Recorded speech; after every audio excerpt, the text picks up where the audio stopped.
প্রেমের পরিভাষা আসলে কি? ভিন্ন ভিন্ন ধরনের ব্যক্তি, ভিন্ন ভিন্ন ধরনের প্রেমী, আলোচক বিভিন্ন ধরনের পরিভাষা প্রদান করেন এই প্রেম নিয়ে। কিন্তু প্রত্যেকের মনেই কখনো কখনো এই প্রশ্ন এসেছে, এই ভালোবাসা আসলে কি? নিজের প্রিয়তমকে জয় করাই কি প্রেম? চার হাত এক হয়ে যাবার নামই কি প্রেম? নিজের আবেগ ব্যক্ত করাই কি ভালোবাসা? না, প্রেমের অর্থ কাউকে লাভ করা নয়, বরং তার মাঝে বিলীন হয়ে যাওয়া। যদি কারোর হাত ধরে থাকি, তাহলে আজীবন তার সাথে পথ চলা হলো প্রেম। প্রেম শুধুমাত্র সেটা নয় যা প্রেমী আর প্রেমিকার কেশদামে মালা বেঁধে দেয়। মাতা পিতার জন্য দিনরাত পরিশ্রম করা, নিজের পরিবারের জন্য দিনরাত পরিশ্রম করা, সেটাও প্রেম। নিজের বন্ধুদের জন্য, আপনজনের জন্য সবকিছু উজাড় করে দেওয়ার নাম হলো ভালোবাসা। নিজের মাতৃভূমির জন্য সাহসের সাথে লড়াই করা এবং আনন্দে নিজের জীবন ত্যাগ করে দেওয়াও কিন্তু প্রেমের নামান্তর। সেই জন্য যারা বুদ্ধিমান ব্যক্তি, তারা কখনো প্রেমের পরিভাষা খুঁজতে চান না, কারণ তারা জানেন যে এই প্রেম কতটা বিশাল। তারা জানেন যে এই প্রেম হলো এক বিশাল সাগর, যাকে নিজের মুঠোয় ধরে রাখা যায় না। সেই জন্য এই প্রেমের সাগরে ডুবে যান এবং সকলকে ভালোবাসতে শিখুন। যদি সবাইকে ভালোবাসতে পারেন, তাহলে তাদেরও কল্যাণ হবে যারা আপনাকে ভালোবাসে, তাদেরও কল্যাণ হবে যাদেরকে আপনি ভালোবাসেন, আর আপনারও কল্যাণ হবে। আর তখন এই মন ভালোবেসে বলবে, রাধা রাধা। এই সংসারের সব থেকে গুরুত্বপূর্ণ তত্ত্ব কোনটা? প্রথম হলো সময়। জন্ম থেকে মৃত্যু পর্যন্ত এই যে সময়, এটাই তো হলো জীবন। দ্বিতীয় হলো জীবন, যাতে আমরা সময়ের সদ্ব্যবহার করি, শ্রেষ্ঠ থেকে শ্রেষ্ঠতর কাজ করার চেষ্টা করি, বহু বছরের এই পরম্পরা, এই সংস্কৃতিকে এগিয়ে নিয়ে যাওয়ার চেষ্টা করি, এই সংসারে আমরা অংশগ্রহণ করতে চেষ্টা করি। তৃতীয় হলো ধন, সেই ধন যা প্রত্যেক ব্যক্তি অর্জন করতে চেষ্টা করেন। এবার এই তিনটি তত্ত্বের মধ্যে একটা সামঞ্জস্য আছে, সমান ব্যাপার আছে। সে ধনই হোক বা সময় হোক বা হোক জীবন। আর সেই সমান ব্যাপার হলো যে যদি আপনি এটা গণনা করতে থাকেন, তাহলে তা কমতে থাকে। যদি আপনি এটা ব্যবহার করেন, তাহলে তা বাড়তে থাকে। একে সংগঠিত করে রাখতে চেষ্টা করলে এ হাত থেকে ফসকে যায়। কিন্তু যদি আপনি একে সামনে রাখতে শিখে যান, তাহলে এমন কাজ করবেন যাতে সংসারের সাথে সাথে পরবর্তী প্রজন্ম লাভবান হবে। যদি কিছু শিখতে চান, তাহলে সামলাতে শিখুন, গণনা করা বা সংগঠিত করা নয়। আসুন আর আমার সাথে ভালোবেসে বলুন, রাধা রাধা। প্রত্যেক প্রাণী ভালোভাবে জীবন যাপন করতে চান, এটা তাদের স্বভাবে আছে এবং ভাবাটা অনুচিত নয়। কিন্তু একটা ভালো জীবনের গুরুত্বপূর্ণ অংশ কোনটা? বসবাসের স্থান, সেই স্থান যেখানে আমরা জীবন অতিবাহিত করি। এবার মানুষ ভাবতে পারেন যে একটা ভালো বাসস্থানের অর্থ কি? সেই স্থান যেখানে সহজে জল পাওয়া যায়, যেখানে শুদ্ধ বায়ু পাওয়া যায়, যেখানে আনাজ উৎপন্ন হয়। এটা জীবনযাপনের জন্য পর্যাপ্ত বটে, কিন্তু ভালো জীবনযাপনের জন্য আরো একটা কথা আপনাকে বুঝতে হবে।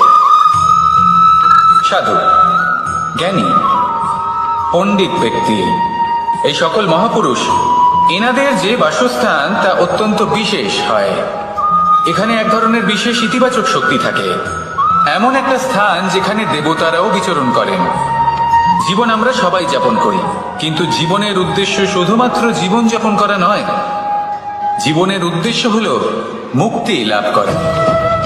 আর এই সকল সাধু, জ্ঞানী, পণ্ডিত ব্যক্তি, এই সকল মহাপুরুষ আপনাকে মুক্তির পথে নিয়ে যেতে পারেন। কারণ এরা হলেন সেই মহাপুরুষ যারা নিজেদের অন্তরের বিকার, অহংকার, ক্রোধ, বিদ্বেষ, এই সকল দোষগুলিকে ত্যাগ করেছেন, এদের ওপর বিজয় লাভ করেছেন। এমনই একজন ব্যক্তি আপনাকে মুক্তির পথে নিয়ে যেতে পারে।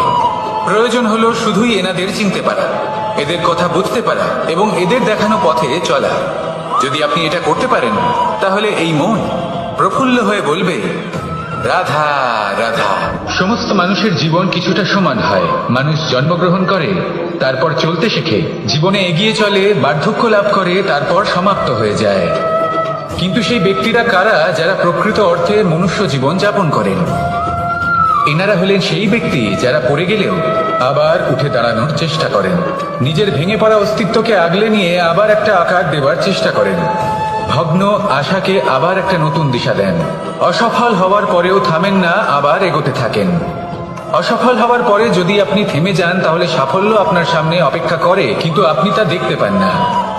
তাই জীবনের সংঘর্ষে অংশগ্রহণ করতে শিখুন, জীবনের সংঘর্ষ থেকে পালাবেন না। আসুন আমার সাথে ভালোবেসে বলুন, রাধা রাধা। এই বৃহৎ বৃক্ষকে দেখুন, অত্যন্ত শক্তিশালী বৃক্ষ। এটা সবারই প্রিয়, তা সে ছোট হোক বা বড়, বৃদ্ধ হোক বা জোয়ান, সবাই ভালোবাসে এই বৃক্ষকে। আর সত্যি বলতে এই বৃক্ষ সবাইকে সেবা করে, সবাইকে ফল দান করে, সবাইকে ছায়া প্রদান করে। দূর থেকে দেখে মনে হয় এর কোনো পরিচর্যার প্রয়োজনই নেই, কিন্তু একজন কুশল মালী এইভাবে ভাবেন না। তিনি সময় অন্তরে খুব খুঁটিয়ে এই গাছ নিরীক্ষণ করেন, দেখতে থাকেন। যদি কোনো এমন শাখা থাকে যা রোগগ্রস্ত, তাহলে সেটা কেটে আলাদা করে দেন। যদি এমন কোনো শাখা থাকে যা মৃত, তাহলে সেটা আলাদা করে দেন। আর এইভাবে উপযুক্ত দেখাশোনা করার কারণেই এই বৃক্ষ এইভাবে সুস্থ হয়ে থাকে, সতেজ হয়ে থাকে, সবার সেবা করতে থাকে। আপনাকেও নিজের সাথে সেটাই করতে হবে। নিজের জন্য আপনাকে একজন কুশল মালী হয়ে উঠতে হবে, রক্ষা করতে হবে নিজের শরীরের, নিজের মনের। আপনার শরীর যদি রোগগ্রস্ত হয়ে পড়ে, তাহলে ওষুধ গ্রহণ করতে হবে। যদি এই মন কোনো এক কারণে বিচলিত হয়ে পড়ে, তাহলে তার থেকে নিজেকে মুক্ত করতে হবে। আপনি যদি নিজের যত্ন নেন, তবেই এই বৃক্ষের মতো হতে পারবেন, সেই বৃক্ষ যে সবারই প্রিয়, সবাইকেই সেবা করে। আসুন আমার সাথে ভালোবেসে বলুন, রাধা রাধা। কেউ বলে জীবন খুব ক্ষণস্থায়ী, কেউ বলে জীবন হলো একটা সুন্দর স্বপ্নের মতো, আবার কেউ বলবে জীবন হলো এক কঠোর সত্য। কিন্তু জীবন আসলে কি? জীবন হলো আপনারই প্রতিবিম্ব, একটা দর্পণ। অর্থাৎ আপনি জীবনকে সেইভাবেই পাবেন যেরকম আপনি নিজেকে প্রতিপন্ন করবেন। যদি আপনি দর্পণের দিকে তাকিয়ে হাসেন, তাহলে আপনি সামনে হাসি মুখী দেখতে পাবেন। এবার যদি আপনি গম্ভীর হয়ে থাকেন, তাহলে আপনি একজন রুষ্ট ব্যক্তি দেখতে পাবেন। শেষে সব থেকে বেশি গুরুত্বপূর্ণ হলো আপনার চেষ্টা। আপনাকে সবসময় চেষ্টা করতে হবে যাতে আপনি নিজেকে প্রসন্ন এবং ইতিবাচক মনোভাবে রাখেন। এটা হলো আপনারই উত্তরদায়িত্ব, তাকে পালন করুন। এই মনকে প্রসন্ন রাখুন, এই সংসারকে সুন্দর বলে মনে হবে। আর এই মন প্রসন্ন হয়ে বলবে, রাধা রাধা। ঘৃণা, প্রেম, রেগে যাওয়া, মান ভাঙানো, ভুলে যাওয়া, এই সকল অনুভূতি মানুষের জীবনে অত্যন্ত গুরুত্বপূর্ণ।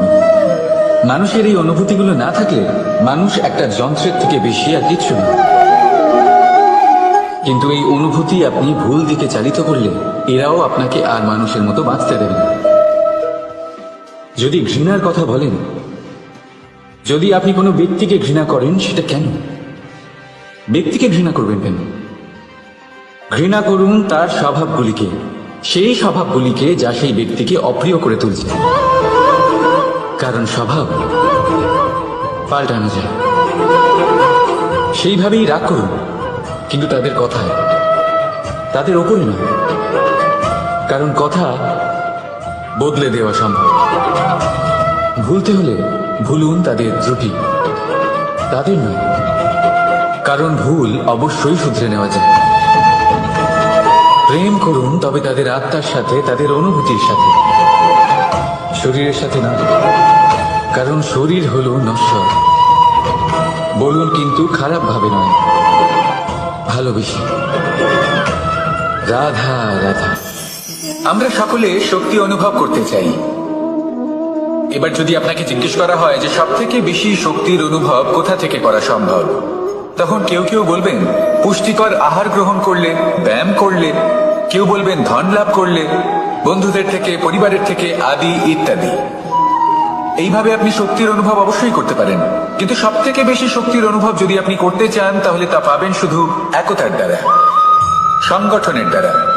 যদি আপনাকে উদাহরণ দিই, নিজের এই হাতটাকে দেখুন, 5টা আঙুল রয়েছে। কোনো একটা বস্তুকে নিজের একটা আঙুল দ্বারা তুলে ধরার চেষ্টা করে দেখুন, বড়ই কষ্ট হবে। তখন আপনি বুঝতে পারবেন যখন এই 5টি আঙুল একত্রিত হয়, তখন কোনো কাজ কতটা সহজ হতে পারে। এটাই হলো শক্তি, একতার। সব থেকে ভালো উদাহরণ যদি আপনাকে দিই, তাহলে বাঁশি। এই বাঁশি থেকে অত্যন্ত মধুর সুর নির্গত হয় যা সবার মন প্রসন্ন করে দেয়। এই কথা সত্যি, কিন্তু এই বাঁশি আমি একটা বা দুটো আঙুল দিয়ে বাজাতে পারবো না। আমাকে প্রত্যেকটা আঙুল ব্যবহার করতেই হবে, তবেই এর থেকে মধুর সুর নির্গত হবে যা সকলকে প্রসন্ন করবে, ঠিক কিনা? ঠিক এইভাবেই যদি আপনি চান যে আপনার জীবনরূপী বাঁশি থেকেও মধুর সুর নির্গত হোক বা সবার মনকে প্রসন্ন করে তুলুক, তাহলে আপনাকেও জীবনে একতা নিয়ে আসতেই হবে। আপনি একাও কর্ম করতে পারেন, পথ চলতেও পারেন, সামনেও এগোতে পারেন, সাফল্যও লাভ করতে পারেন।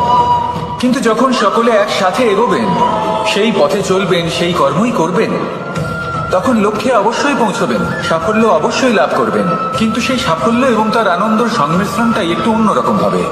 তাই জীবনে ঐক্যবদ্ধ হন, একসাথে মিলে এগোতে থাকুন, আর আমার সাথে ভালোবেসে বলুন, রাধা রাধা। এই হলো বট গাছের একটা বীজ।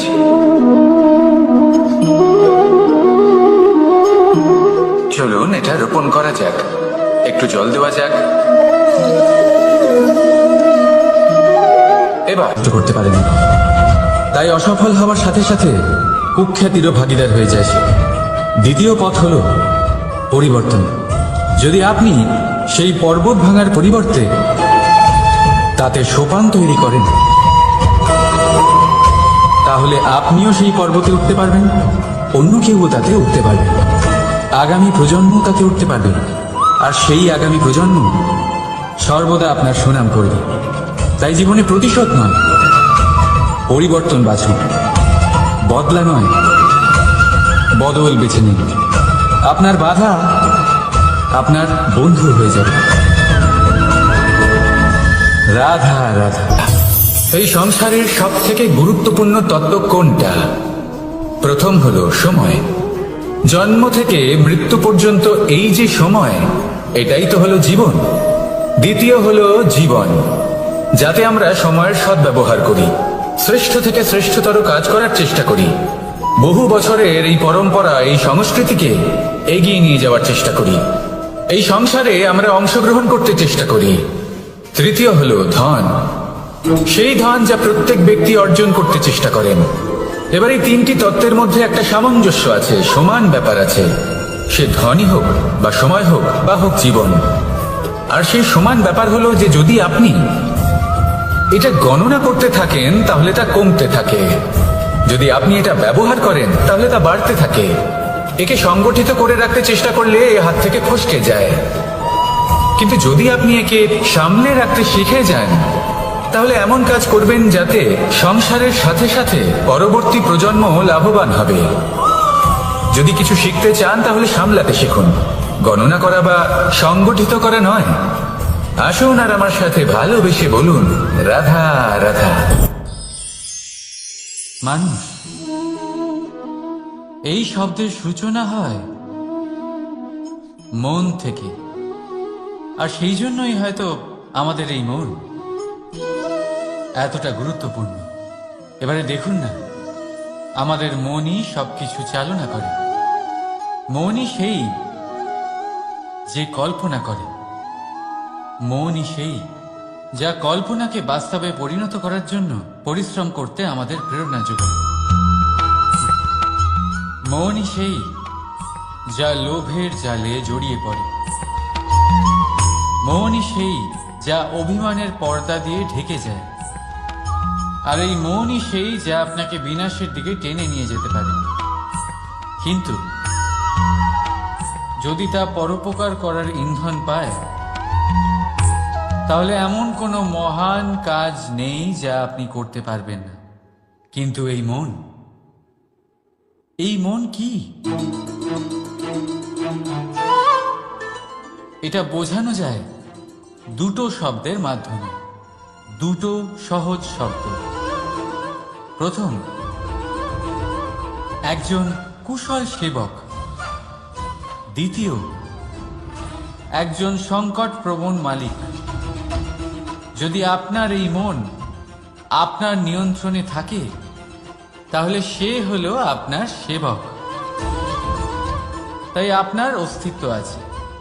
কিন্তু যদি আপনার মন আপনার কর্মের ওপরে নিয়ন্ত্রণ করে, তাহলে এই মন আপনার মালিক। আর তখন আপনার বিনাশ নিশ্চিত। তাই নিজের এই মনকে নিয়ন্ত্রণে রাখুন, কিন্তু ভালোবেসে। আসুন আমার সাথে আনন্দে বলুন, রাধা রাধা। এই সূঁচ দেখতে পাচ্ছেন আপনি? এটা শুদ্ধ লোহা দিয়ে তৈরি। বস্ত্র সেলাই করার কাজে লাগে, অস্ত্রোপচারে কাজে লাগে। কিন্তু আপনি কি কখনো ভেবে দেখেছেন এই সূঁচ কিভাবে তৈরি হয়? লোহার এক বড় অংশকে পিটিয়ে পিটিয়ে টেনে টেনে তাকে পাতলা বানানো হয়। এরপরেই আমরা পেয়ে থাকি সূঁচ। ভাবুন, যদি লোহার টুকরোতে অনর্গল প্রহার করার ফলে একটা লোহার টুকরো সূঁচে পরিণত হয়, তাহলে আমাদের জীবনে অনর্গল চেষ্টা করার ফলে জীবনের সমস্ত অংশকে আমরা কত প্রভাবশালী কাজে পরিণত করতে পারি। শুধু প্রয়োজন দৃঢ় নিশ্চয়তা। তাহলে আসুন আমার সাথে ভালোবেসে বলুন, রাধা রাধা। বিশ্বাস, জীবনে বিশ্বাস কতটা গুরুত্বপূর্ণ। একজন স্ত্রী তার স্বামীর হাত ধরে যে কোনো জায়গায় যেতে পারেন। এর কারণ হলো বিশ্বাস। তার নিজের স্বামীর ওপরে বিশ্বাস আছে। যখন একজন মা তার ছোট বাচ্চাকে কোলে তুলে হাওয়ায় ওঠায়, তখন সেই বাচ্চা ভয়ভীত হয়ে যায় না। তার কারণ হলো বিশ্বাস। তার বিশ্বাস আছে যে তার মা তার কিচ্ছু হতে দেবে না। এক বৈদ্যের দেওয়া ঔষধ সন্তান কিছু না বুঝে শুনেই খেয়ে ফেলে। সেই বৈদ্যের জ্ঞানের বিষয়ে তার কোনো ধারণাই থাকে না। শুধু নিজের পিতার উপরে বিশ্বাস আছে যে তার পিতা তাকে খারাপ কিছুই দেবে না। যখন এই সংসারের প্রতিটা বন্ধন বিশ্বাসের উপরে দাঁড়িয়ে আছে, তাহলে কেন এই বিশ্বাসকে আমরা জীবনে আনতে পারি না? আপনি নিজেই দেখুন, এই বিশ্বাস নিজের জীবনে এনে দেখুন, সবকিছু আরো সুন্দর হয়ে যাবে। তাই ভালোবেসে বলুন, রাধা রাধা।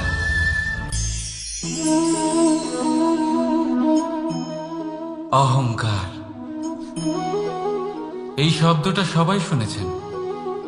বহু মানুষকে আপনি এটা বলতে শুনেছেন যে ওই ব্যক্তির অহংকার আছে, ওই মানুষটির ক্ষমতার অহংকার আছে, ওই ব্যক্তির নিজের রূপ নিয়ে অহংকার আছে, ওই ব্যক্তির নিজের অর্থের অহংকার আছে, ইত্যাদি ইত্যাদি।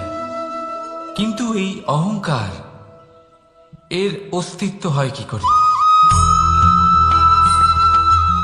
এবারে একবার এই হাতটা দেখুন। যদি এই হাতের 5 আঙ্গুল উঠে দাঁড়ায়, আশীর্বাদ। আর যদি এই হাতের 5টা আঙ্গুল একসাথে মুঠো হয়ে যায়, শক্তি। সংকটের বিরুদ্ধে ঢাল। কিন্তু এই একটা আঙুল সংকটের কারণ হয়ে দাঁড়াতে পারে। এই একটা আঙুল শত্রুকে আহ্বান জানায়। এবার অহংকার বলে এই শব্দটাই দেখেন। আমাদের থেকে আলাদা হয়ে গেলে হয় অহং।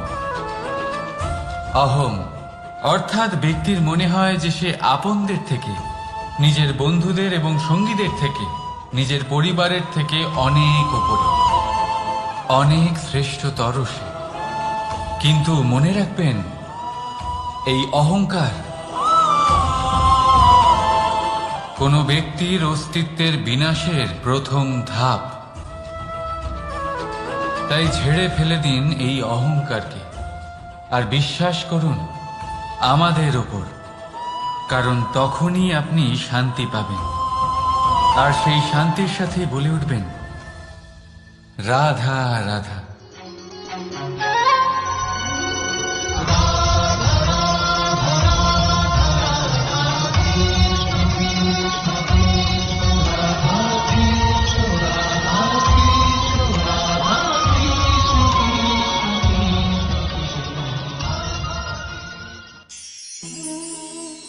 আপনি এরকম মানুষও দেখবেন যারা এটা বলে, ভাবে, নিজেকেও বলে যে উনি সেই এমন ব্যক্তি যার মতো আমি হতে চাই।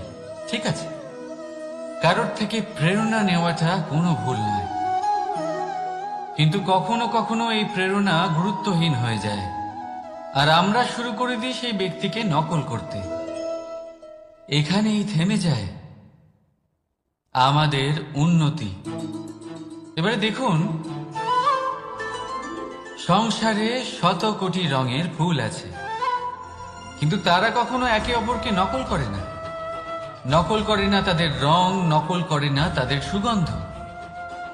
তাহলে আমরা করি কেন? প্রতিটা ব্যক্তির মধ্যে কোনো না কোনো প্রতিভা অবশ্যই থাকে, যা ফুটিয়ে তোলার সঠিক সময়ও আমাদের কাছে থাকে। কিন্তু সেই মানুষ সেই প্রতিভা নির্মাণ করার পরিবর্তে সময় নষ্ট করে অন্য কারোর মতো হওয়ার জন্য, কাউকে নকল করার জন্য। এটা করবেন না। সময়কে ব্যবহার করুন নিজের অস্তিত্ব নির্মাণ করার জন্য। কারণ কারোর ছায়া হওয়ার থেকে ভালো আপনি কারোর জন্য প্রেরণা হয়ে উঠুন। রাধা রাধা। আমরা সকলে পাথুরে রাস্তা এড়িয়ে চলি, কারণ এই পথের পাথর আমাদের যাত্রা আরো কঠিন করে তোলে, আমাদের পা আহত করে দেয়। কিন্তু একটা গুরুত্বপূর্ণ কথা আমরা ভুলেই যাই, এই কঠিন পথই না শুধু আমাদেরকে নিজেদের দুর্বলতার সাথে পরিচয় করায়, বরং আমাদের শক্ত হওয়ার প্রেরণাও দিতে থাকে। সময়ের সাথে ঠিক এমনটাই হতে থাকে। সবাই ভালো সময়ের অপেক্ষা করতে থাকেন, ভালো সময়ের জন্য পরিশ্রম করেন, তার জন্যই চিন্তা করেন, কিন্তু ভুলে যান যে ভালো সময় বহুবার আমাদের বিবেক নষ্ট করে দেয়। সেখানেই খারাপ সময় আমাদের বুদ্ধিকে সঠিক পথে চালিত করে। রাধা রাধা। ঘোড়াকে যতই প্রশিক্ষণ প্রদান করুন, তার মুখে লাগাম তো পরাতেই হবে। একজন ভালো চালক সেই ঘোড়ার লাগাম মাঝে মাঝে টেনে ধরে, তাকে সঠিক পথে চালিত করতে, যাতে সেই ঘোড়া দিগ্ভ্রান্ত না হয়। এবার একটু ভাবুন, ঠিক এরকমই হয় আমাদের মন। যদি এটা বিবেকের লাগাম দিয়ে মাঝে মাঝে আমরা টেনে না ধরি, তাহলে আমাদের এই মন দিগ্ভ্রান্ত হতে পারে। আর যদি আপনি আপনার লক্ষ্যে পৌঁছতে চান, তখন মনের এই লাগাম মাঝে মাঝে আপনাকে অবশ্যই টেনে ধরতে হবে, কারণ বিবেকের এই পথ প্রদর্শনই আপনাকে ভালোভাবে আপনার লক্ষ্যে পৌঁছে দেবে। মনে রাখবেন, আর আমার সাথে ভালোবেসে বলবেন, রাধা রাধা। আপনি কখনো জাঁতাকল দেখেছেন? তাতে গম পেশা হয়। গমকে এমন ভাবে পেশা হয় যাতে আমরা তা খেতে পারি, জীবিত থাকতে পারি। আর যদি আপনি মন দিয়ে দেখেন, তাহলে কলের নিচের অংশ কখনো ঘোরে না, শুধুমাত্র উপরের অংশই ঘোরে। আর তবেই তা গম পিষতে পারে, আর তবেই রুটি তৈরি হতে পারে। কিন্তু ভেবে দেখুন, যদি কলের দুটো অংশই ঘুরতে থাকে, তাহলে কি হবে? তা গম পেশার বদলে একে অপরকে পিষে নিজেদের অস্তিত্ব শেষ করে দেবে। তাই জীবনে কোনো কাজ যখন মন আর মস্তিষ্ক মিশিয়ে করা হয়, তখনই তা সম্পন্ন হয়। কিন্তু যখন বিষয় হলো ভক্তির, তখন মস্তিষ্কের যুক্তির মৌন থাকা প্রয়োজন। আর যখন বিষয় হলো কর্ম আর ন্যায়, তখন মনের আবেগের মৌন থাকা প্রয়োজন। তাই মন আর মস্তিষ্কের এই সম্মিলনে সতর্ক থাকবেন। একসাথে অবশ্যই চলবে, কিন্তু একে অপরের বাধা যেন না হয়ে দাঁড়ায়। রাধা রাধা। আমি একটা এমন শব্দ যার অনেকগুলি মানে হয়, যার আসল অর্থ হল অহং। যদি আপনি কথা বলেন সৃষ্টির নির্মাণ নিয়ে, তাহলে আমি ব্রহ্মদেব হয়ে সৃষ্টির নির্মাণ করবে। যদি আপনি কথা বলেন প্রলয়ের, তাহলে সেই আমি মহাদেব হয়ে বিনাশ করবে। এই আমি সঙ্গতিপূর্ণ, কিন্তু শুধু ততক্ষণ যতক্ষণ আপনি এটা সবার সাথে ভাগ করছেন। কিন্তু আমরা বহুবার এর মানে বুঝতে পারি না। এই অহংকে সীমিত করে দিই একটা ব্যক্তি অবধি, শুধু নিজে। আর তখনই জেগে ওঠে অহংকার, যাতে প্রাধান্য পায় শুধুমাত্র আমি, আমরা নয়। আর একজন ব্যক্তি একা না উৎপাদন করতে পারে আর না করতে পারে সৃজন। এবারে দেখুন, বৃষ্টির এক ফোঁটা, তারও অস্তিত্ব আছে, কিন্তু তা ধরিত্রীতে পড়লেই সমাপ্ত হয়ে যায়। কিন্তু যখন ফোঁটাগুলি একসাথে পড়ে, তখন শুরু হয় বর্ষা, আর তখনই তৈরি হয় ধারা।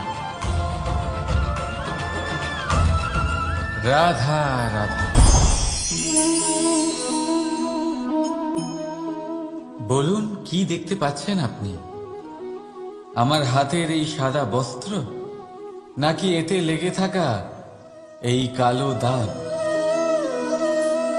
এবারে সত্যি কথা বলতে কি, আপনার নজর সবার আগে এই কালো দাগের উপরে গেছে। ঠিক আছে, এমনই তো হয়। ভীষণ কম মানুষ থাকেন যারা ভাবেন কোনো ব্যক্তি ভীষণ পরিশ্রম করে এই বস্ত্র ধুয়েছেন, এটা শুকিয়েছেন। বেশিরভাগ মানুষের নজর যায় এই দাগের উপরে, ভাবেন যে এটা কি করে লাগলো। কিছুটা এরকমই হয় আমাদের ব্যক্তিত্বের সাথে। আমাদের শুভ কর্মের ওপরে আমাদের একটা খারাপ কর্ম ভারী মনে হয়। এবারে ভাবুন, যদি আমি চন্দ্রের কথা বলি, তাহলে তার শীতল আলো দেখার পূর্বে তার কলঙ্ক লক্ষ্য করেন, সেই চাঁদে লেগে থাকা কালো দাগ দেখে নেন। সেই জন্যই বিশেষ করে যারা শুধুমাত্র শুভ চিন্তা করেন আর উপকারী কর্ম যারা করেন, তাদের আমি বলবো সাবধানে থাকবেন। কারণ আপনার একটা খারাপ কর্ম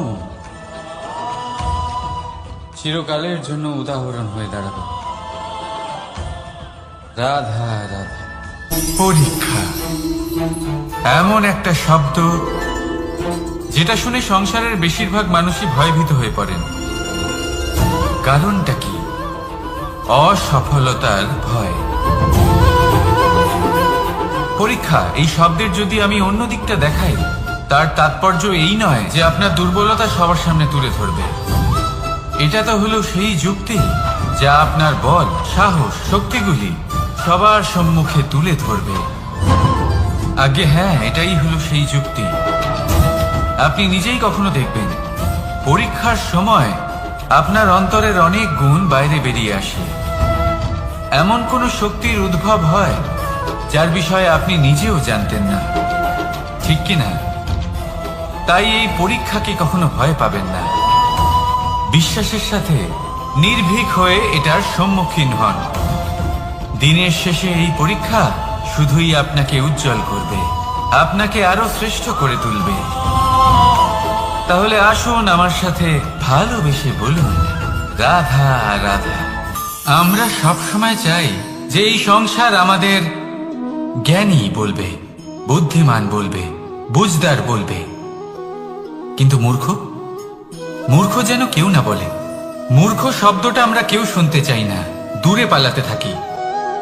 কিন্তু একটা সত্যি সবার কাছে অজানা, যে মূর্খ হওয়া হলো বুদ্ধিমান হওয়ার দিকে সর্বপ্রথম পদক্ষেপ। আপনি যত খুশি দিগ্গজ জ্ঞানী মানুষদের সাথে আলাপ করুন, যত ইচ্ছে কথা বলুন, যতই জ্ঞানের কথা আলোচনা করুন, অভিজ্ঞতা মূর্খ হবার পরেই পাওয়া যায়, তাই নয় কি? মূর্খ হবার পরে আপনি এটা বুঝতে পারবেন যে কি করা উচিত নয়। জ্ঞানী ব্যক্তি আপনাকে এটা বলবেন যে কি করা উচিত। আর এই সংসারে কি করা উচিত তার থেকেও অনেক বড় জ্ঞান হলো কি করা উচিত নয়। সেই জন্য সব সময় মনে রাখবেন, আপনার করা কিছু ভুল, আপনাকে যদি কেউ মূর্খ বানিয়ে থাকে, ছল চাতুরি করে থাকে, তাহলে কোনো ব্যাপার নয়। এটা শেষ পর্যন্ত আপনাকে আরো বুদ্ধিমান করে তুলবে। এই মুহূর্তে ধন্যাত্মক থাকুন। এই সংসার আপনাকে অবশ্যই জ্ঞানী বলবে। রাধা রাধা। আপনি কি কখনো একজন মালিকে একটা বাগানের যত্ন নিতে দেখেছেন? যদি কখনো একটা গাছে উই ধরে যায়, মালি তখন শুধু সেই গাছের নয়, সমস্ত বাগানের চিকিৎসা করায়। আপনারা হয়তো বলবেন, এ কেমন মূর্খতা? যখন উই একটা গাছে লেগেছে, সমস্ত বাগানের চিকিৎসা কেন করাতে হবে? এ তো অযথা পরিশ্রম করা। কিন্তু মালি খুব ভালো করে জানে যে উই হয়তো একটা গাছে লেগেছে, কিন্তু তা সমস্ত বাগানকে নাশ করে দিতে পারে। এবার মালির এই শিক্ষা, এই জ্ঞান অন্য অনেক জায়গাতে প্রযোজ্য। এই সংসারে আমরা শুধুমাত্র নিজের পরিবারের কথাই চিন্তা করি, তাদের যত্ন নিই, চেষ্টা করি যেন তারা ভালো থাকেন, সুখে থাকেন। আর সেই সময় এই সমাজের কিছু বিরোধী মনোভাব এই সমাজকে গ্রাস করে ফেলে, এই সমাজকে নষ্ট করে ফেলে। কিন্তু আমাদের নজর শুধু আমাদের পরিবারে থাকে। সেই জন্য যখন কথা ওঠে রাষ্ট্রের, দেশের, তখন তার জন্য সিদ্ধান্ত নিতে হবে, তখন তার জন্য ত্যাগ করতে হবে। আর মনে রাখবেন, যে সমস্যায় আসুক তার সমাধান পূর্ণরূপে বাঞ্ছনীয়। এই সংসারে প্রত্যেক ব্যক্তি যদি নিজের পরিবারেরও খেয়াল রাখেন এবং সমাজেরও খেয়াল রাখেন এবং সঠিকভাবে এই দেশেরও খেয়াল রাখেন, তবেই এই দেশ সম্পন্ন হতে পারবে। তাহলে আপনিও সেই প্রয়াস করুন আর আমার সাথে ভালোবেসে বলুন, রাধা রাধা। ভগবান আর ভুল, এই দুই একই অক্ষর দিয়ে শুরু হয়। শুধু তাই নয়, এদের দুজনের রাশিও সমান। এবারে আপনারা বলবেন যে ভগবান, ভুল, এদের মধ্যে কিভাবে মিল থাকতে পারে? অনেক বড় মিল আছে। না শুধু এ এক অক্ষর দিয়ে শুরু হয়, বরং এদের বিজয় মন্ত্রটাও এক। ভগবানকে মানুন, তাকে বিশ্বাস করুন, তাকে স্বীকার করুন। এটা করলে মনের দৃষ্টি থেকে ভগবানকে দেখা যায় আর উনি আপনাকে সমৃদ্ধ করে তোলেন। ভুলের সাথেও এটাই ঘটে। নিজের ভুল স্বয়ং মেনে নিলে, স্বীকার করে নিলে, সব কিছুই স্পষ্টভাবে দেখতে পাবেন।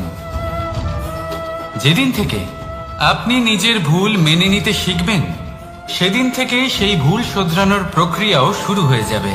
আপনি বুঝে যাবেন নিজের ভুল কিভাবে শোধরাতে হয়। তাই মনে রাখবেন, নিজেকে শ্রেষ্ঠ করে তোলার জন্য নিজের ভুল স্বীকার করা অত্যন্ত প্রয়োজনীয়। এই জীবনে শান্তি আনার জন্য ঈশ্বরকে মেনে নেওয়াও অত্যন্ত প্রয়োজনীয়। সবসময় নিজের গুণ এবং নিজের দোষ মনে রাখবেন।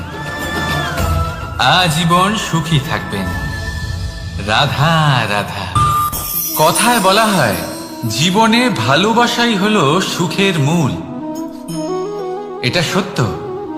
এবার প্রশ্ন হলো এটাই যে এই ভালোবাসা কার সাথে করা উচিত?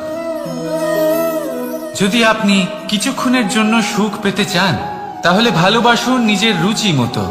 যদি আপনি কিছুদিনের জন্য সুখ পেতে চান, ভালোবাসুন নিজের বন্ধুদের।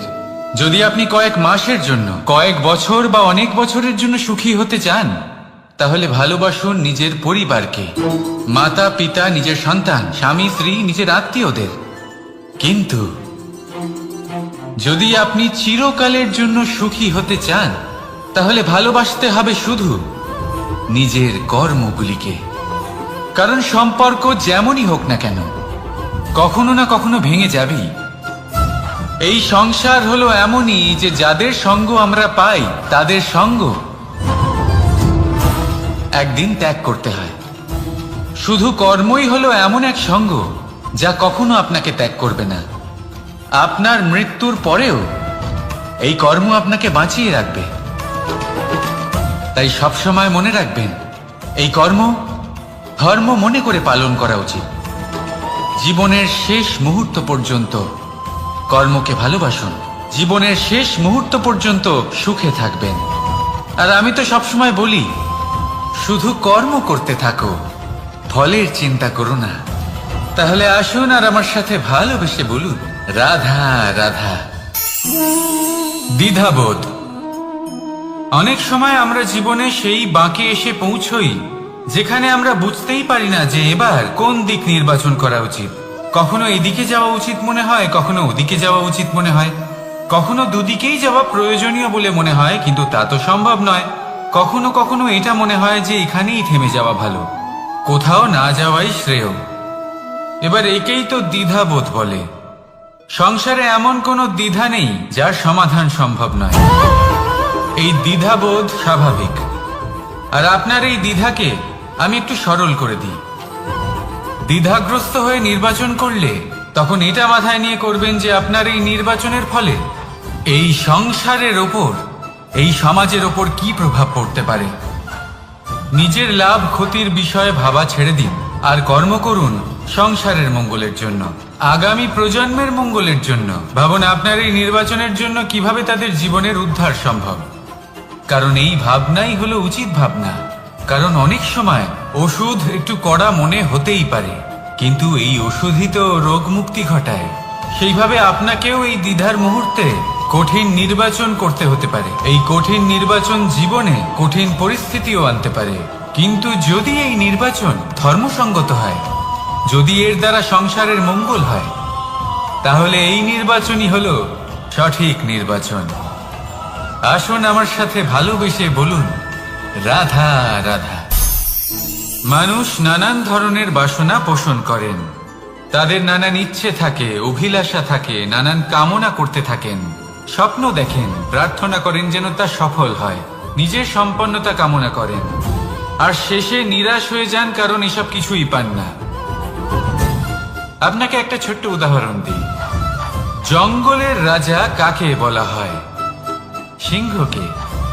এবার যেহেতু সিংহ বনের রাজা, তাই হরিণ তো তার কাছে এসে এটা বলতে পারে না যে আপনি হলেন বনের রাজা, তাই আপনি আমাকে মেরে ফেলুন, আমাকে খেয়ে ফেলুন আর নিজের ক্ষুধা নিবারণ করুন। এমন তো হয় না। সিংহ যতই বনের রাজা হোক, তাকেও পরিশ্রম অবশ্যই করতে হয়, তবেই তার ক্ষুধা নিবারণ হয়। সেইভাবেই আপনার সমস্ত স্বপ্ন, আপনার সমস্ত ইচ্ছে, আপনার সমস্ত অভিলাষা, সমস্ত আকাঙ্ক্ষা পূরণ হবেই, অবশ্যই হবে, পরিশ্রমের দ্বারা।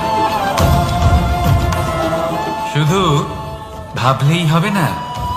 তাহলে আপনিও জীবনে পরিশ্রম করুন, নিজের সমস্ত স্বপ্ন পূরণ করুন, আর আমার সাথে ভালোবেসে বলুন, রাধা রাধা। আপনি কি কখনো কোনো উঁচু পর্বতের শিখরে পৌঁছতে পেরেছেন? যদি পৌঁছে থাকেন বা যদি আপনি কোনো উঁচু পর্বতের শিখরে যান, তাহলে ভালো করে দেখবেন, আপনি যত উঁচুতে অগ্রসর হতে থাকবেন, আস্তে আস্তে সমস্ত বনস্পতি বিলুপ্ত হতে থাকে। তারপরে সমস্ত গাছপালা, পশু পাখি সব বিলুপ্ত হতে থাকে। শেষ পর্যন্ত সেই শিখরে থেকে যায় শুধুমাত্র শান্তি, নীরবতা। আমাদের মানুষের সাথেও এটাই হয়। মানুষ যখন আত্মবিকাশের পথে অগ্রসর হতে থাকে এবং নিজের জীবনের শিখরে পৌঁছতে চায়, তখন তার একা থাকা অত্যন্ত প্রয়োজনীয় হয়। আর তাকে তখন ত্যাগ করতে হয় নিজের সুখ স্বাচ্ছন্দ্য, নিজের সম্পত্তি, নিজের সমৃদ্ধি, নিজের সৌন্দর্য। দেখুন, জীবনের শিখরে পৌঁছনো একেবারেই সহজ কাজ নয়। এ হলো অত্যন্ত দুর্গম এক পথ। কিন্তু যদি আপনি সেখানে পৌঁছতে চান, তাহলে আপনাকে ত্যাগের প্রবৃত্তি জাগিয়ে তুলতে হবে। ত্যাগ কি সেটা জানতে হবে, কারণ ত্যাগের ফলেই মনে শান্তি আসে, আর সেই শান্তির ফলে মনে উৎপন্ন হয় প্রেম। আর এই প্রেমই হলো জীবনের অন্তিম লক্ষ্য। তাহলে আসুন আমার সাথে ভালোবেসে বলুন, রাধা রাধা।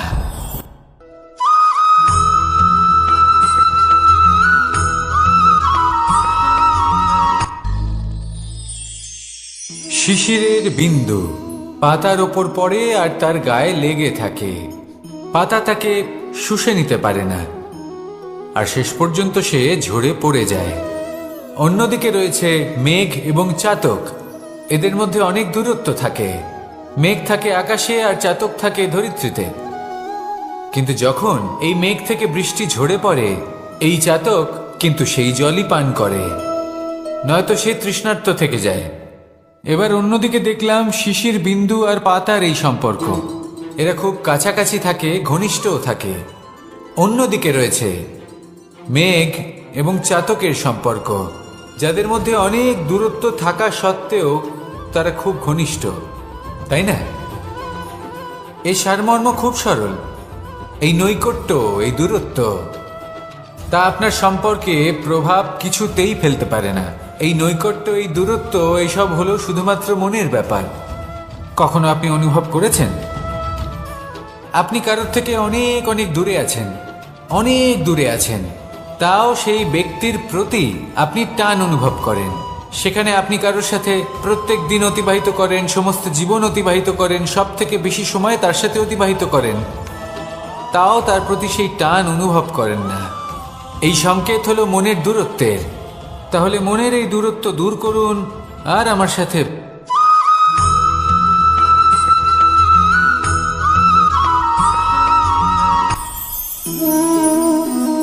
শক্তি এক অত্যন্ত বিচিত্র বস্তু, বা বলতে পারেন অনুভূতি। পিতা সবসময় চান যেন তিনি তার শক্তি পুত্রকে। আসুন আপনাকে সহজে বোঝাই। যদি আপনি সুপাত্র হন আর আপনাকে শক্তি দেওয়া হয়, তাহলে আপনি সেই শক্তির গুরুত্ব বুঝবেন, কোথায় সেই শক্তি প্রয়োগ করা উচিত সেটা বুঝবেন। আর এটা যেহেতু অর্জন করা শক্তি হবে, সেই শক্তির অপব্যবহার হবে না। কিন্তু যদি এই আপনি কুপাত্র হন আর যদি আপনাকে এই শক্তি দেওয়া হয়, তাহলে কি হবে?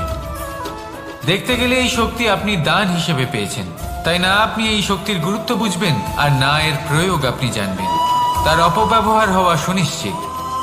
তাই যদি আপনি কোনো শক্তি অর্জন করতে চান, তাহলে আগে তার যোগ্য হয়ে উঠুন। পুত্র নয়, পাত্র হয়ে উঠুন। আর আমার সাথে ভালোবেসে বলুন, রাধা রাধা।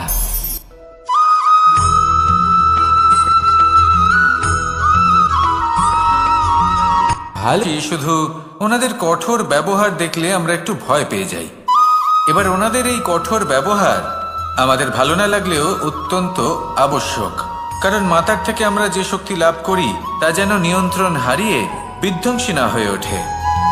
আমরা যেন কোনো কুপথে না চলে যাই, আমরা কখনো যেন দোষ না করে ফেলি।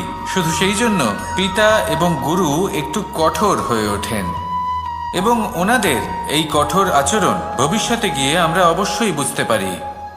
জীবনে কিছু বছর আমরা এগিয়ে যাই আর তারপর আমরা বুঝতে পারি যে বাবা এবং গুরু আমাদের যথেষ্ট ভালোবাসতেন, কিন্তু ওনাদের ভালোবাসার বহিঃপ্রকাশ আলাদা। প্রয়োজনীয় হলো এটা দেখার, এটা বোঝার যে শুরু থেকে আমাদের প্রতি ওনাদের আচরণ কেমন ছিল। ওনাদের কঠোর হওয়ার পেছনে ওনাদের ভালোবাসাটা বোঝার চেষ্টা করুন, ওনাদের চিন্তাটা বোঝার চেষ্টা করুন, ওনাদের পথপ্রদর্শনের আড়ালে আপনার ভবিষ্যতের জন্য যে পরিকল্পনা ওনারা করেছেন সেটা বোঝার চেষ্টা করুন। তখন আপনারা বুঝতে পারবেন ওনাদের ভালোবাসাকে। আপনার মনের মধ্যে আপনা থেকেই ওনাদের প্রতি সম্মান জেগে উঠবে। নিজের পিতা এবং নিজের গুরু এই দুজনের প্রতি কৃতজ্ঞতা প্রকাশ করুন আর আমার সাথে ভালোবেসে বলুন, রাধা রাধা।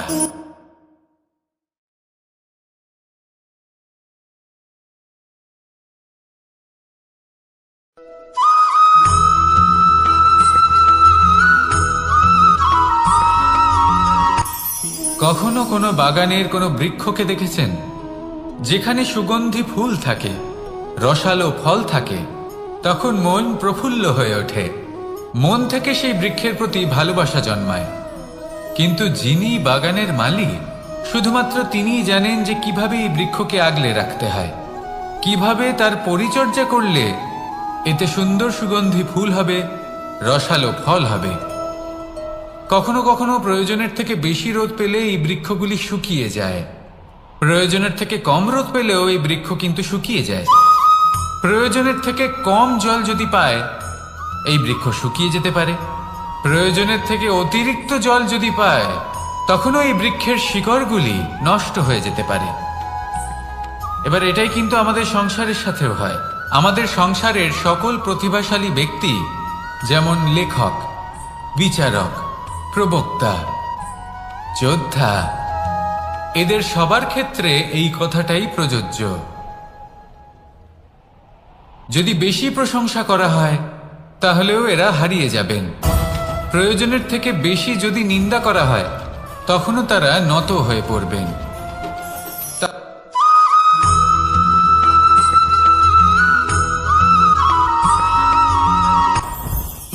জীবনে কিছু শেখা অত্যন্ত গুরুত্বপূর্ণ।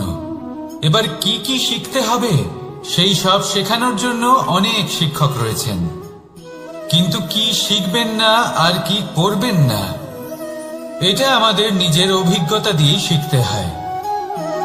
কিন্তু তার মানে এটা নয় যে যদি আপনাকে শিখতে হয় যে আগুনের তাপ কতটা, আপনাকে আগুনের মধ্যে হাত দিতে হবে। না, অন্য কারোর অভিজ্ঞতা দ্বারাও শিখতে পারেন। প্রশ্ন শুধুমাত্র একটাই যে আপনি কি শিখতে চান নাকি চান না। যদি আপনি এটাই ভাবেন যে আমি শুধুই নিজের অভিজ্ঞতা দ্বারাই শিখতে চাই, তাহলে জীবনকাল ছোট মনে হবে, অনেক কিছুই শিখতে পারবেন না। তাই নিজের সাথে সাথে বড়দের অভিজ্ঞতা দ্বারাও শেখা শুরু করে দিন। এই সংসারের অভিজ্ঞতা দ্বারা শিখতে শুরু করে দিন। আর এটা নিশ্চিত রূপে শেখা আবশ্যক যে কখন কি করবেন না, কোথায় থামতে হবে আর কোথায় থামবেন না। তাহলে আসুন আর আমার সাথে ভালোবেসে বলুন, রাধা রাধা।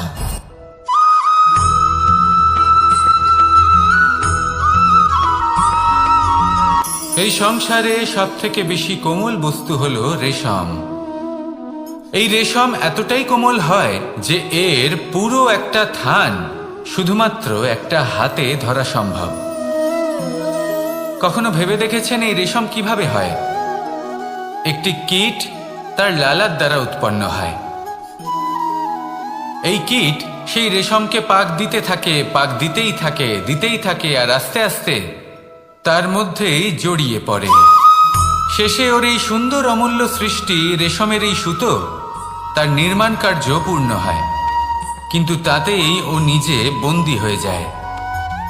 নিজেরই মায়াজালের এই বন্দী গৃহে নিজেই ফেঁসে যায়। এবার এই সুতোকে ব্যবহারযোগ্য করে তোলার জন্য এই কীটগুলিকে এই কবচের সাথেই ফুটন্ত জলে ফেলে দেওয়া হয়। এই সংসারে যদি আমাদের স্বপ্ন এই সংসারের দুঃখ হরণ করার জন্য, এই সংসারে সুখ বিতরণ করার জন্য হয়, তবেই আমাদের প্রগতি সম্ভব। যদি আমাদের এই স্বপ্ন শুধুই আমাদের এবং আমাদের স্বার্থ সিদ্ধির জন্য হয়, তাহলে এই স্বপ্ন আমাদের অন্ধ করে দেবে, আমাদের অন্ধকারের পথে নিয়ে যাবে, আর আমরাও সেই কীটের মতো হয়ে যাব। নিজেদেরই মায়াজালে আমরা নিজেই ফেঁসে যাব, আর শেষে আমরা যদি কিছু লাভ করি তা হবে একাকিত্ব, অন্ধকারময় মৃত্যু। তাই স্বপ্ন অবশ্যই দেখুন, কিন্তু এমনভাবে স্বপ্ন দেখবেন না যে তার এই বন্দিগৃহে আপনি নিজেই ফেঁসে গেলেন। স্বপ্ন দেখুন পরোপকারে।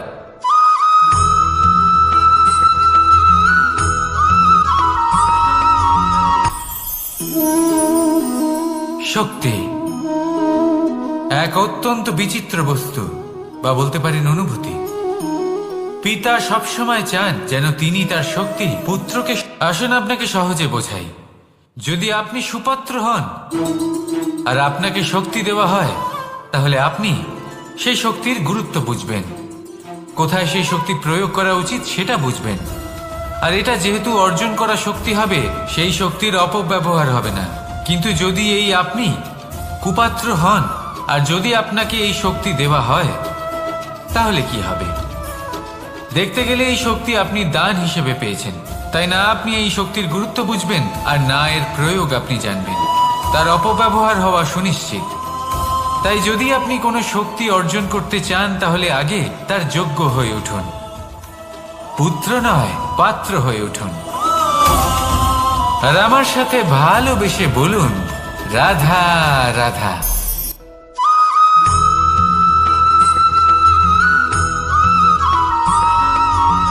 এই সংসারে প্রত্যেক মানুষ এটাই চান যে তিনি যেন ধনবান হন, আর্থিক অবস্থা তার ভালো থাকে, ওনার বাড়িতে লক্ষ্মীর আগমন হয়। কিন্তু সেটা হবে কি করে, সেটাই হলো প্রশ্ন। কেউ বলেন যে যদি পরিশ্রম করো তাহলে ধন অর্জন সম্ভব, কেউ বলেন যে যদি বিদ্যা লাভ হয় তবেই ধন অর্জন সম্ভব, কেউ বলেন যে যদি বলশালী হও তবেই সম্পন্ন থাকবে। ভালো কথা, যদি তাই হয়ে থাকে তবে দিনমজুর সারা দিন পরিশ্রম করেন, তিনি কেন ধনী হন না? অনেকজন বিদ্বান মানুষ আছেন এই সংসারে, তারা কেন ধনবান হন না? অনেক সংখ্যক বলশালী ব্যক্তি আছেন, তাদের কাছে ধন নেই কেন? তাদের কেন ধনের অভাব হয়? আবার এমনও কিছু মানুষ আছেন যারা পরিশ্রম করেন, তারা দিনমজুর, কিন্তু তারা ধন অর্জন করতে পারেন। কিছু বিদ্বান ব্যক্তি আছেন যাদের কাছে অধিক মাত্রায় ধন রয়েছে। কয়েকজন বলশালী ব্যক্তি রয়েছেন যাদের কাছে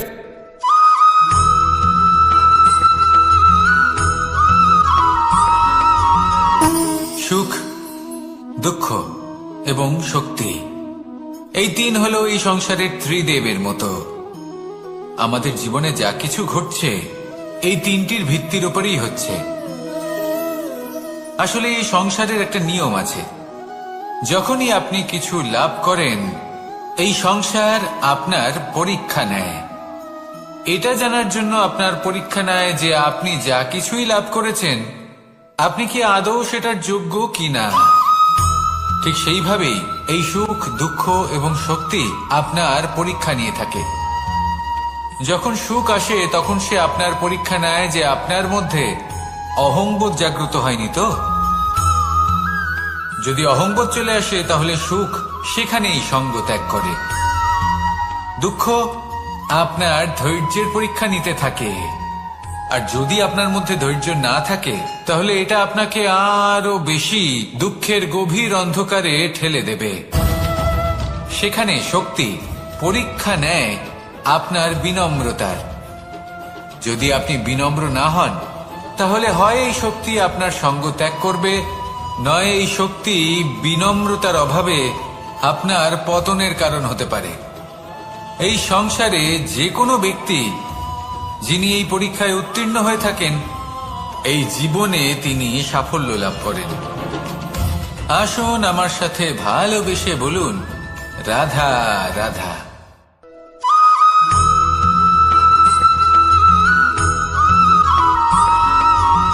পঞ্চতত্ত্বের মধ্যে দ্বিতীয় তত্ত্ব হল ধরণী, ভূমি, যাকে আমরা ধরণী মাতা বলি। এই ধরণী ধৈর্য ধারণ করে, আর এর ওপরেই আমাদের সমগ্র সংসার নির্ভরশীল। কারণ এই ভূমি সহ্য ক্ষমতা রাখে, এর সহ্য ক্ষমতা হলো অপরিসীম। সন্তান যতই আঘাত প্রদান করুক না কেন প্রেম পূর্বক সহ্য করে, আর তার বদলে অমূল্য রত্ন প্রদান করে। সন্তান যদি হাল চালায় তাহলে তার বদলে তাকে অন্ন প্রদান করে।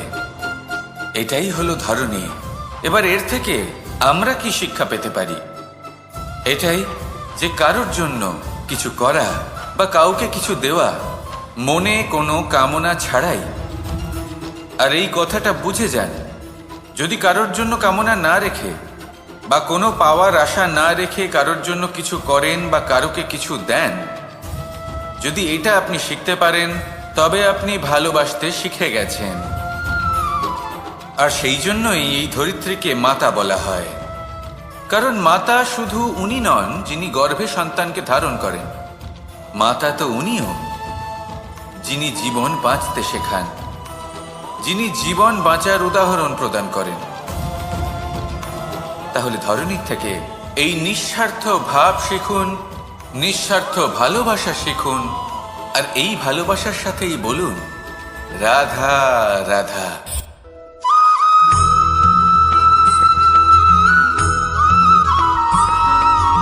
মানুষ জন্মগ্রহণ করে, তার সাথে ভয়েরও জন্ম হয়। ছোটবেলা থেকেই আমাদের মনে কোনো না কোনো প্রকারের ভয় থেকেই যায়। কেউ এই বিষয়ে ভয় পায় যে তার কোনো বস্তু তার থেকে দূরে চলে যাবে, কেউ এই বিষয়ে ভয় পায় যে আমি নিজেকে হারিয়ে ফেলব, কেউ এই ভেবে ভয় পায় যে আমার প্রিয়জনেরা তারা যেন আমার থেকে দূরে না চলে যায়, কেউ এই ভেবে ভয় পায় যে আমরা যেন পথ না হারিয়ে ফেলি, আদি ইত্যাদি। কিন্তু সত্যি কথা বলতে ভেবে দেখুন, এই ভয় বাস্তবে কি? শুধুই একটা মনস্থিতি, আর কিছুই নয়।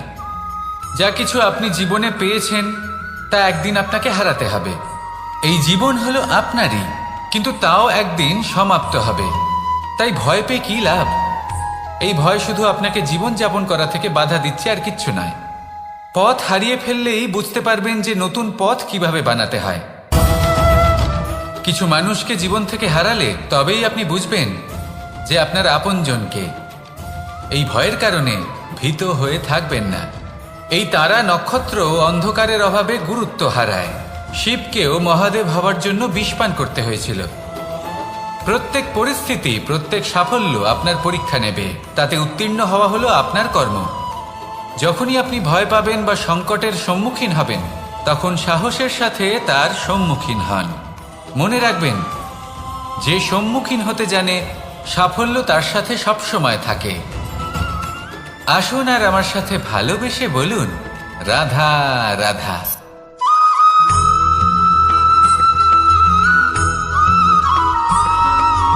জীবনে অগ্রসর হওয়ার জন্য আমাদের কাকে প্রয়োজন হয়?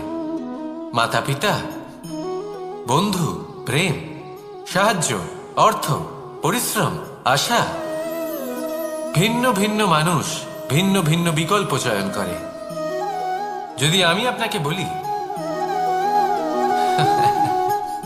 তাহলে জয় আর পরাজয়ের মন্ত্র দুটো শব্দের উপর নির্ভর করে, মেনে নেওয়া আর দৃঢ় হওয়া।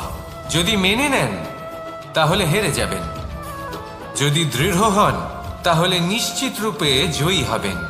যদি কখনো আপনি ক্লান্ত হয়ে ওঠেন, আপনি দুঃখী হন, পুরোপুরি ভেঙে পড়েছেন, তখন মেনে নেবেন না যে আপনি ভেঙে পড়েছেন, নয়তো হেরে যাবেন। তখন উল্টে স্থির করবেন যে যাই হয়ে যাক না কেন, আমি জয়ী হবই। আর আপনি দেখবেন যে জয় নিশ্চিত রূপে আপনার কাছেই আসবে। তাহলে এই কথা মনে রাখবেন আর আমার সাথে ভালোবেসে বলবেন, রাধা রাধা।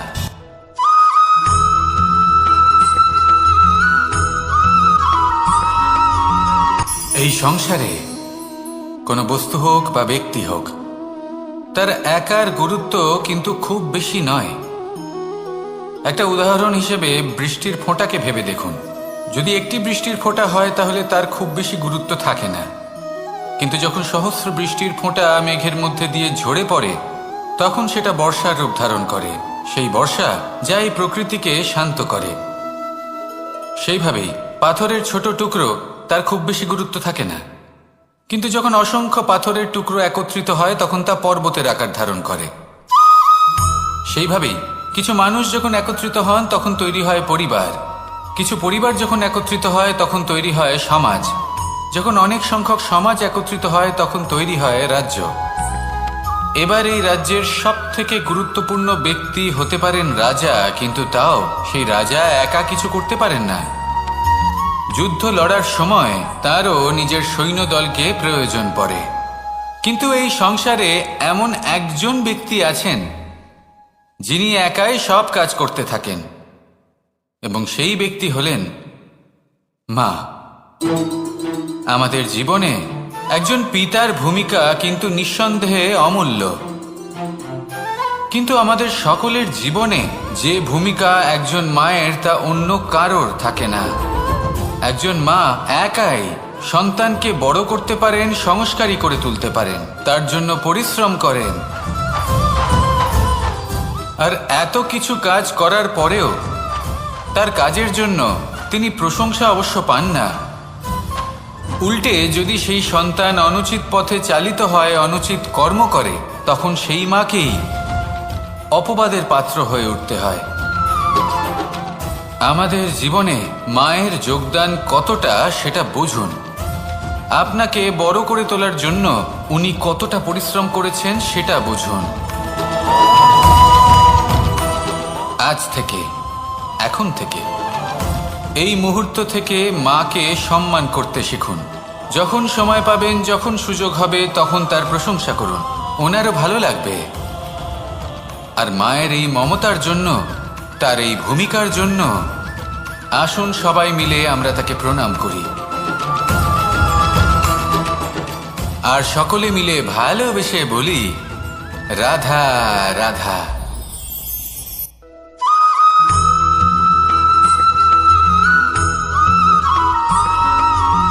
এই সংসারের সব থেকে গুরুত্বপূর্ণ তত্ত্ব কোনটা? প্রথম হলো সময়। জন্ম থেকে মৃত্যু পর্যন্ত এই যে সময়, এটাই তো হলো জীবন। দ্বিতীয় হলো জীবন, যাতে আমরা সময়ের সদ্ব্যবহার করি, শ্রেষ্ঠ থেকে শ্রেষ্ঠতর কাজ করার চেষ্টা করি। বহু বছরের এই পরম্পরা, এই সংস্কৃতিকে এগিয়ে নিয়ে যাওয়ার চেষ্টা করি। এই সংসারে আমরা অংশগ্রহণ করতে চেষ্টা করি। তৃতীয় হলো ধন, সেই ধন যা প্রত্যেক ব্যক্তি অর্জন করতে চেষ্টা করেন। এবার এই তিনটি তত্ত্বের মধ্যে একটা সামঞ্জস্য আছে, সমান ব্যাপার আছে। সে ধনই হোক বা সময় হোক বা হোক জীবন। আর সেই সমান ব্যাপার হলো যে যদি আপনি এটা গণনা করতে থাকেন তাহলে তা কমতে থাকে, যদি আপনি এটা ব্যবহার করেন তাহলে তা বাড়তে থাকে। একে সংগঠিত করে রাখতে চেষ্টা করলে এ হাত থেকে ফসকে যায়। কিন্তু যদি আপনি একে সামলে রাখতে শিখে যান, তাহলে এমন কাজ করবেন যাতে সংসারের সাথে সাথে পরবর্তী প্রজন্ম লাভবান হবে। যদি কিছু শিখতে চান তাহলে সামলাতে শিখুন, গণনা করা বা সংগঠিত করা নয়। আসুন আর আমার সাথে ভালোবেসে বলুন, রাধা রাধা।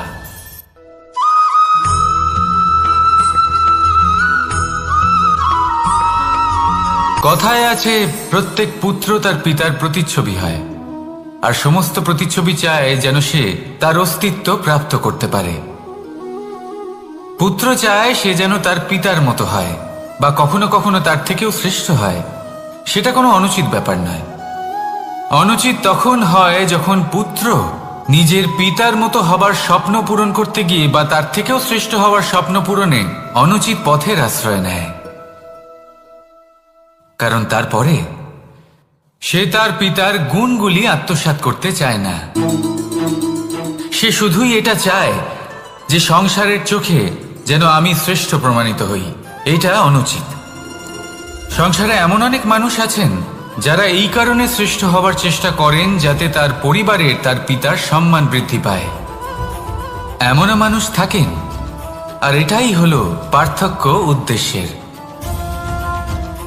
মনে রাখবেন, যদি আপনার উদ্দেশ্য শুভ হয় তাহলে পথও শুভ হবে, যদি আপনার উদ্দেশ্য অশুভ হয় তাহলে পথও অশুভ হবে। তাহলে নিজের পিতার মতো হবার চেষ্টা অবশ্যই করুন, তার থেকেও শ্রেষ্ঠ হওয়ার চেষ্টা অবশ্যই করুন, কিন্তু মনে রাখবেন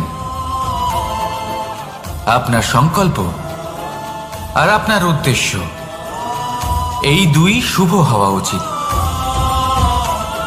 তাহলে আসুন আর আমার সাথে ভালোবেসে বলুন, রাধা রাধা।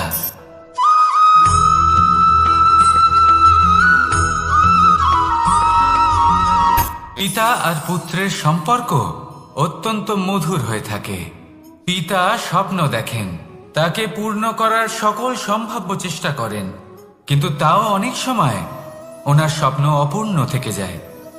তখন পিতা ভাবেন যে স্বপ্ন উনি পূর্ণ করতে পারেননি, ওনার সন্তান তা অবশ্যই পূরণ করবে। যে স্থানে উনি কখনো পৌঁছতে পারেননি, সেই স্থানে ওনার পুত্র অবশ্যই পৌঁছবে। পিতা নিজের সন্তানের ভবিষ্যৎ নিয়ে সেই স্বপ্ন দেখেন, আর যখন সেই সন্তান সামনে এগোতে থাকে তখন তার দুঃখ হয় না, বরং গর্ব হয়। ওনার ভালো লাগে এটা দেখে যে ওনার সন্তান অনেক উন্নতি করছে। কিন্তু যখন সন্তান নিজের অভিভাবকের শক্তি দেখে, তার যশ দেখে হিংসা করতে থাকে, সমস্যা সেইখানেই শুরু হয়। সেই জন্য সকল সন্তানকে এটা মনে রাখতে হবে, দেখুন, পুত্র হবার সুবাদে, এক সন্তান হবার সুবাদে এটা হলো আপনার অধিকার যে আপনি আপনার পিতার থেকে বেশি উন্নতি করবেন। আপনার পিতাও এটাই চান, কিন্তু সুস্থভাবে এটা করুন। একটা রেখা টেনে নিন যাতে আপনি তাতে এগোতে পারেন আর আপনার পিতার তাতে গর্ববোধ হয়, আর সেই বিষয়ে দুঃখ না হয় যে আমার সন্তান আমাকেই ছোট করার চেষ্টা করছে। ইতিহাস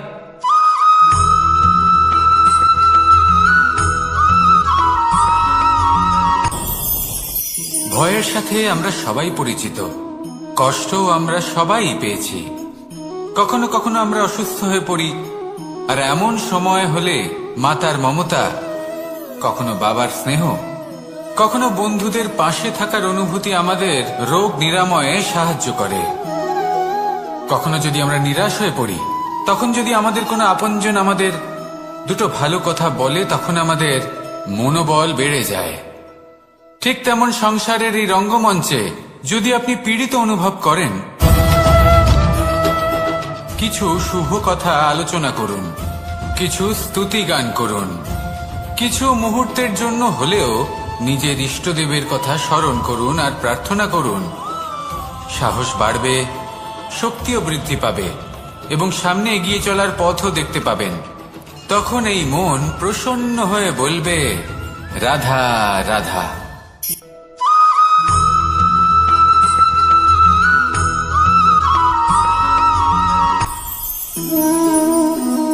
শক্তি এক অত্যন্ত বিচিত্র বস্তু, বা বলতে পারেন অনুভূতি।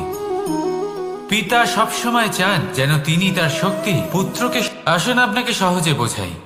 যদি আপনি সুপাত্র হন আর আপনাকে শক্তি দেওয়া হয়, তাহলে আপনি সেই শক্তির গুরুত্ব বুঝবেন, কোথায় সেই শক্তি প্রয়োগ করা উচিত সেটা বুঝবেন। আর এটা যেহেতু অর্জন করা শক্তি হবে, সেই শক্তির অপব্যবহার হবে না। কিন্তু যদি এই আপনি কুপাত্র হন আর যদি আপনাকে এই শক্তি দেওয়া হয়, তাহলে কি হবে? দেখতে গেলে এই শক্তি আপনি দান হিসেবে পেয়েছেন, তাই না আপনি এই শক্তির গুরুত্ব বুঝবেন আর না এর প্রয়োগ আপনি জানবেন। তার অপব্যবহার হওয়া সুনিশ্চিত। তাই যদি আপনি কোনো শক্তি অর্জন করতে চান, তাহলে আগে তার যোগ্য হয়ে উঠুন, পুত্র নয় পাত্র হয়ে উঠুন। আর আমার সাথে ভালোবেসে বলুন, রাধা রাধা।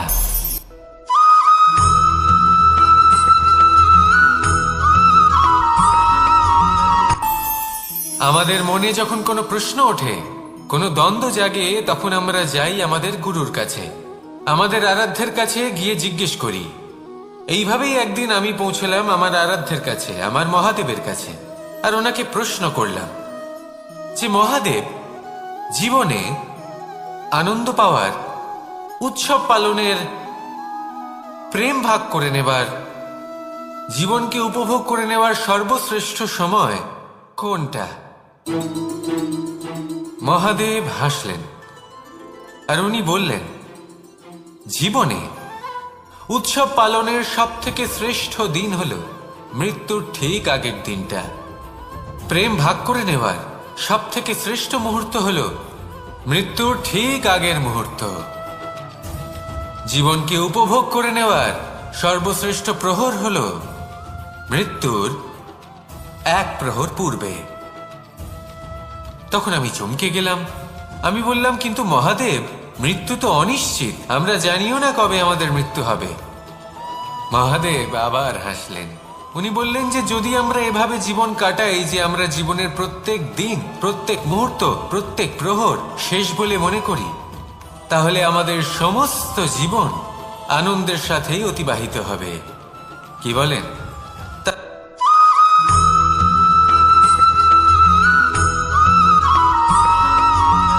এই সংসারের সব থেকে গুরুত্বপূর্ণ তত্ত্ব কোনটা? প্রথম হলো সময়। জন্ম থেকে মৃত্যু পর্যন্ত এই যে সময়, এটাই তো হলো জীবন। দ্বিতীয় হলো জীবন, যাতে আমরা সময়ের সদ্ব্যবহার করি, শ্রেষ্ঠ থেকে শ্রেষ্ঠতর কাজ করার চেষ্টা করি, বহু বছরের এই পরম্পরা, এই সংস্কৃতিকে এগিয়ে নিয়ে যাওয়ার চেষ্টা করি, এই সংসারে আমরা অংশগ্রহণ করতে চেষ্টা করি। তৃতীয় হলো ধন, সেই ধন যা প্রত্যেক ব্যক্তি অর্জন করতে চেষ্টা করেন। এবার এই তিনটি তত্ত্বের মধ্যে একটা সামঞ্জস্য আছে, সমান ব্যাপার আছে, সে ধনই হোক বা সময় হোক বা হোক জীবন। আর সেই সমান ব্যাপার হলো যে যদি আপনি এটা গণনা করতে থাকেন তাহলে তা কমতে থাকে, যদি আপনি এটা ব্যবহার করেন তাহলে তা বাড়তে থাকে। একে সংগঠিত করে রাখতে চেষ্টা করলে এ হাত থেকে ফসকে যায়, কিন্তু যদি আপনি একে সামলে রাখতে শিখে যান তাহলে এমন কাজ করবেন যাতে সংসারের সাথে সাথে পরবর্তী প্রজন্ম লাভবান হবে। যদি কিছু শিখতে চান তাহলে সামলাতে শিখুন, গণনা করা বা সংগঠিত করা নয়। আসুন আর আমার সাথে ভালোবেসে বলুন, রাধা রাধা।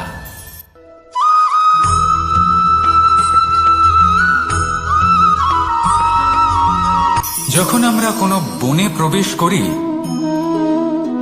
তখন এই সবুজ ঘাস দেখে, এই কোমল ঘাস দেখে আমাদের মন প্রফুল্ল হয়ে ওঠে।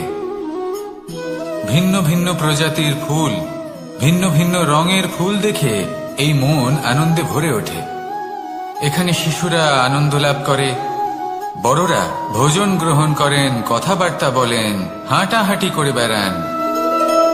এবার ভেবে দেখুন, যখন এই উপবনের নির্মাণ হয়েছিল সেই সময় যদি এই মাটিকে সঠিকভাবে খনন না করা হতো, যদি তাতে সঠিকভাবে বীজ রোপণ না করা হতো, যদি কোনো সংঘর্ষ না হতো, পরিশ্রম না করা হতো, যদি চলতে চলতে পায়ে কাঁটা না বিঁধে যেত, তাহলে এই সুন্দর বন দেখে আমরা কি এই আনন্দ লাভ করতে পারতাম?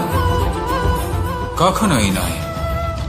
ধরুন কোনো নদীর তটে সুন্দর একটি বন আছে, সেই বনের আনন্দ লাভ করতে গেলে আপনাকে সেই নদী পার করতেই হবে। যদি সুখের নদীর কাছে পৌঁছতে চান তাহলে তটে যে কাঁটা রয়েছে সেগুলোর সাথে সংঘর্ষ করতেই হবে। এই সংসারে যদি আপনি সুখ লাভ করতে চান তাহলে সুখ লাভের এই যাত্রা শুরু করতে হবে সংঘর্ষ দ্বারা। তাহলে সংঘর্ষকে স্বাগত জানান, এর পেছনেই সুখ রয়েছে যা আপনার জন্য অপেক্ষা করছে। এবার হাসুন আর আমার সাথে ভালোবেসে বলুন, রাধা।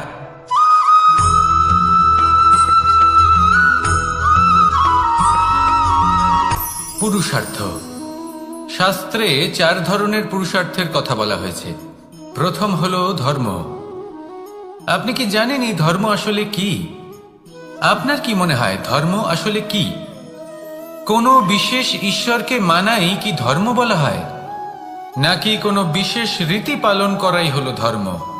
নাকি কোনো বিশেষ সাহিত্যকে সর্বশ্রেষ্ঠ মনে করাই হলো ধর্ম? না, ধর্ম হলো সেটা যাকে ধারণ করা যেতে পারে। আর ধারণ শুধু সেটাই করা যায় যা পবিত্র।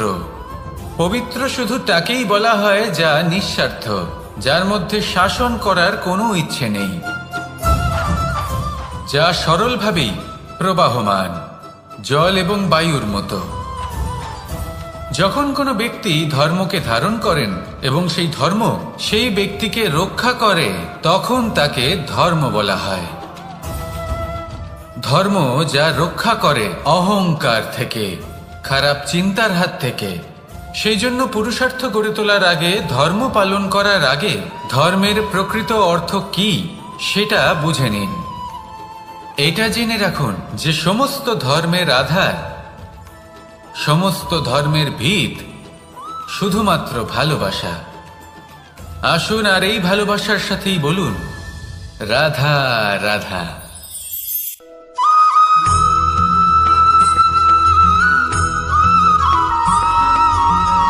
মানুষের মানসিকতা এমন হয় যে সে যতটা করে আশা করে যে তার থেকে অনেক বেশি তার বদলে সে পাবে। দেখুন, সবকিছুই আপনার ভাবনা চিন্তার উপর নির্ভর করছে।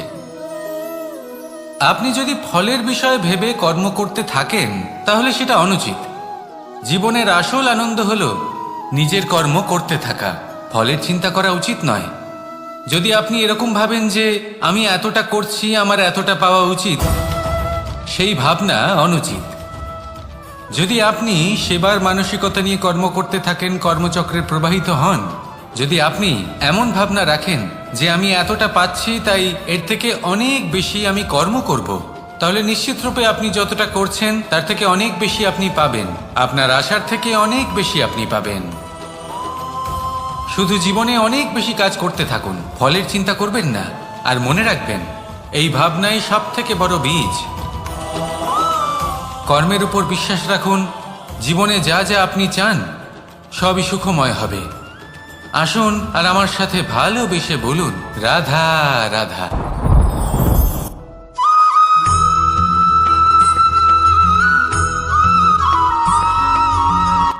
সংসারে আমাদের জীবনে যখন কোনো সুখ বা দুঃখ আসে, তার জন্য আমরা কাউকে না কাউকে অবশ্যই দায়ী করে থাকি, তাই না?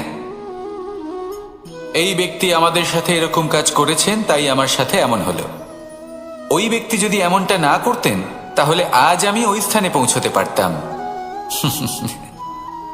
সবই আপনার দৃষ্টিভঙ্গির ওপর নির্ভরশীল। আর যদি আপনার দৃষ্টিভঙ্গি এমন হয় তাহলে তা অনুচিত।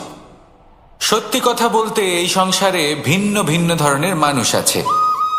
এটা আপনার উপর নির্ভর করছে কিভাবে তাদের স্বাগত জানাবেন। একবার ভাবুন, আমি আমার দুটো হাত সামনে নিয়ে এলাম, দুটো মুঠো খুলে দিলাম। দুই প্রকারের মানুষ আসবেন, কিছু না কিছু দিয়ে যাবেন। এই মুঠো যদি আমি বন্ধ করে দিই তাহলে না কেউ আমাকে কিছু দিতে পারবে, না আমার কিছু যাবে আসবে। নিশ্চয়ই বুঝতে পারছেন এই দুই ধরনের ব্যক্তি কারা এবং তারা কি দিয়ে যান। আমি যদি নিজের মুঠো খুলে দিই তাহলে কিছু ভালো মানুষ আসবেন, আমাকে আনন্দ, সন্তুষ্টি, জ্ঞান প্রদান করে যাবেন, ভালো অভিজ্ঞতা দিয়ে যাবেন। কোনো খারাপ ব্যক্তি যদি আসেন তাহলে তিনিও খারাপ অভিজ্ঞতা দেবেন, যার থেকে আমি শিক্ষা লাভ করব। এই সব কিছু আমি লাভ করতে পারি। মুঠো যদি বন্ধ করে রাখি তাহলে আমি কিছুই পাবো না। দেখুন, এই সংসারে প্রত্যেকের জীবনে এইরকম। প্রত্যেকের জীবনে সবকিছুই আছে, ভালো খারাপ দুই মানুষই আছে। ভালো অভিজ্ঞতা আছে, খারাপ অভিজ্ঞতা আছে। নির্ভর করছে আপনার উপর যে আপনি কি করবেন, এনাদের স্বাগত কিভাবে জানাবেন, কার থেকে কি বুঝবেন, কি শিখতে পারবেন, আর কোন দৃষ্টিভঙ্গি নিয়ে অগ্রসর হবেন। এটাই নির্ধারণ করবে যে আপনার জীবন কেমন হবে। আসুন আমার সাথে ভালোবেসে বলুন, রাধা রাধা।